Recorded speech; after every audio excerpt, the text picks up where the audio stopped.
What if I told you there's a way to get huge muscles without ever stepping into a gym? It's called follistatin gene therapy. On the surface, this looks like the holy grail of human enhancement. You've all seen those Belgian blue bulls that are huge muscle, bulls that have myostatin inhibited. They were actually raised just for meat. Without us, they wouldn't survive. Because actually those muscles you're making are bad for you. Today, let's talk about the science of follistatin, the muscle it creates, and why bigger doesn't mean better. First, you have to understand exactly what follistatin does. Your body has a protein called myostatin. It's like your muscle's internal brakes. It basically tells the muscle cells, you're big enough, don't grow too big. So think of it like sort of a speed limiter on a car. It prevents your body from spending too much energy to maintain a big muscle mass that it might not need or be capable of holding on to. Muscle's expensive, biologically speaking. So now follistatin is another protein. Its job is to block myostatin. It's the brake remover, takes the foot off the brake. If myostatin is the brake on muscle growth, follistatin is the wrench that takes the brake off and lets muscles just keep growing. When you remove the brakes, muscles can grow way beyond what's normal. We've seen this in animals that have had myostatin inhibited. They have huge muscles, but they have inefficient muscles. That Belgian blue bull I was talking about, it would not survive if we weren't feeding it, taking care of it, doing all these things, and actually killing it early for its meat. So scientists realized that if you could increase the amount of follistatin in the body using gene therapy, maybe we could have these huge muscles and never have to go into the gym. That's where this gene therapy comes in. What exactly is gene therapy? I know a lot of you guys have heard about it, and there's lots of ways to do gene therapy, but what's been done a lot for this follistatin gene therapy is using a harmless virus. It's called an adeno-associated virus. What it does is it carries new genetic instructions into your cells. Viruses are capable of getting into a cell and introducing their information. So these adeno-associated viruses are filled with something that tells our cells to start producing tons of follistatin. So once that's inside your cells become these little follistatin factories. And they start blocking myostatin, the muscle brake, like crazy. The result, massive, lean, visually striking muscles. These people look good. Sounds amazing. Not so fast. The problem is these muscles look really good on the outside, but inside, they're really just biological junk food. Think of a sports car. Oversized wheels, has a flashy spoiler, has massive engine blocks sticking out of the hood. It looks so impressive. But if you look closer, it has no suspension, terrible gas mileage, and it breaks down constantly. That's exactly what follistatin-induced muscle is like. Yes, it's bigger, but it's not stronger in any meaningful, functional way. And this is a big problem. Why?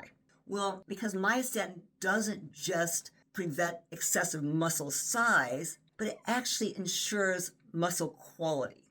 It basically fine-tunes the fiber type.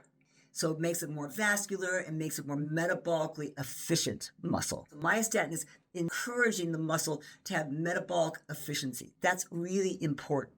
If you just knock out myostatin, you're not just removing a brake, you're disabling the whole quality control system. So these super muscles are often poorly vascularized, so they get tired really fast. They have rapid fatigue. They are only glycolytic muscles. Because they're very low in oxidative fibers, there's no endurance to them. So even if you can use them for a short period of time, they can't last at all. Really limited window. They're also less coordinated. There's not good neural integration into the muscle. It takes a lot of coordination with the myostatin and follistatin to get the right neural innervation in the muscle to make it work. And what's really worrisome, they're really more prone to tearing and injury. So these people who are doing these follistatin gene therapies, I suspect we're going to see when they exercise hard, a lot more muscle injury. Worst of all, they're putting excessive strain on your heart and your liver and your metabolism. These massive muscles may actually be damaging your health long term. That's a big, huge concern because these viruses that brought this gene therapy in are going to stay there for a long time. Just like fat. Your heart has to work harder to pump blood into all this extra tissue, and it's extra tissue like fat that's not useful to us. It's not doing anything functional. Your metabolism has to struggle to keep up with the demands of maintaining this really dysfunctional muscle.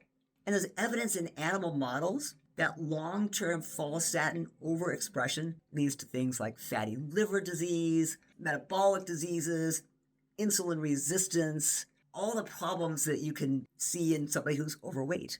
Even things like cardiac hypertrophy. The heart is going to also enlarge. It doesn't have the brakes either, and yet, again, less efficient muscle. The heart muscle does not like glycolytic muscle. It uses oxidative muscles because it needs to be pumping all the time. So I think we're going to see a reduction in lifespan as well. Not to mention massive inflammation that can follow when you disrupt all of these things. So these aren't just side effects. They're really fundamental design flaws in a body that's been reprogrammed without looking at all the pathways that are involved here. Why the brakes are there in the first place. Why the body is so carefully designed to have this follistatin, myostatin perfectly working. Our human body is really remarkable, right? It's a masterpiece of these evolutionary trade-offs. And myostatin and follistatin aren't flaws. They're really a part of this delicate system balancing power, endurance, efficiency, and survivability.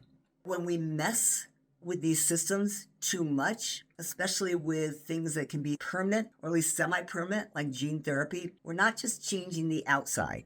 We're rewriting the software of the body without fully understanding all the mechanisms involved here and all the secondary consequences. So while follistatin gene therapy might sound like a great shortcut to stronger and really looking good and the body that we all want to have when we go to the gym, it really could turn your body more into like a paper tiger. It's all show, no go, and secretly breaking down inside. I find this really terrifying because people are spending a lot of money, and I'm getting a lot of questions about going and getting these types of gene therapies. And while gene therapy is one of the most exciting frontiers of medicine, it might also be one of the most dangerous if we don't look carefully at everything we're doing. So follistatin isn't just a muscle booster. It's a fundamental regulator of tissue development, energy balance, and even fertility. So before you get all caught up in the hypes of being superhuman and having this superhuman muscle, remember, our bodies are designed with a braking system to help preserve that balance. And any shortcut that breaks that balance could come at a price that you really don't want to pay. I do think there's ways to lower myostatin, like MyosMD is a product that can actually modulate, but not have this big disruption in the follistatin-myostatin equilibrium. So thanks for watching. If you guys found this video helpful and informative, hit like and subscribe. Stay curious, stay smart, keep investigating this stuff. Don't just jump on bandwagons. And again, share this with your friends. See you next time.